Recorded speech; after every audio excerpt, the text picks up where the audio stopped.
pire, Cédric, il t'apportera pas de la moutarde, mais il t'apportera la matière première et après tu te débrouilles.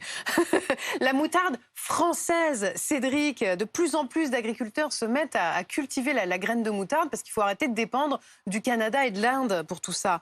Et c'est pas forcément dans la région de Dijon qu'on la cultive, puisque tu es ce matin en Charente-Maritime.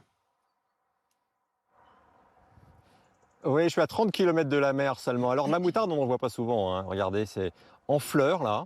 Et puis à côté, c'est les gousses.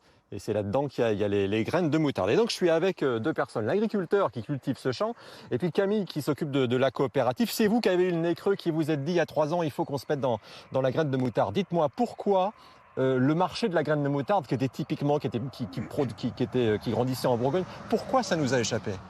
C'est essentiellement les industriels qui ont demandé une graine le moins cher possible et du coup on est allé sur l'importation, donc de la canadienne et de l'ukrainienne.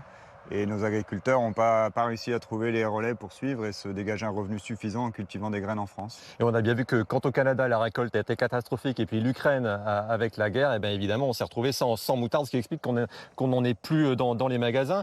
Est-ce qu'on peut être optimiste au point de dire qu'on est en train de relocaliser la moutarde? Alors oui, en partie, on relocalise sur des modèles de commerce équitable, par exemple. Nous, c'est ce qu'on fait, des contrats à long terme pour engager les agriculteurs et leur offrir un revenu décent et qu'ils aient envie de cultiver l'année prochaine. Laurent, qu'est-ce que vous faites sur ce champ? Vous testez, c'est vous qui êtes cobaye. Ah oui, j'ai testé là. Normalement, c'est pas le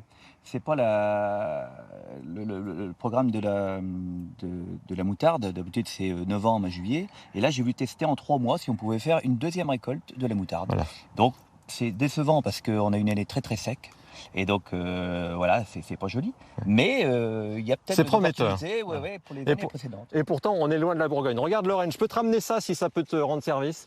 Allez, c'est la graine, mais il va falloir faire la moutarde quand même, hein. Mais alors, est-ce que ça a du goût? Oui, ça pique déjà. C'est marrant parce que même quand on goûte là, Ah, et ça ça y est, pique ça lui déjà, monte au nez. même sous forme de graines. Les graines et puis après la moutarde au Chablis. La moutarde au Voilà. Chablis. Là. On va faire nous-mêmes notre Tu m'en moutarde. fais un cadeau alors. Merci si tu veux. Cédric. Et J'en ai voilà, acheté on attend samedi. tes petites graines alors.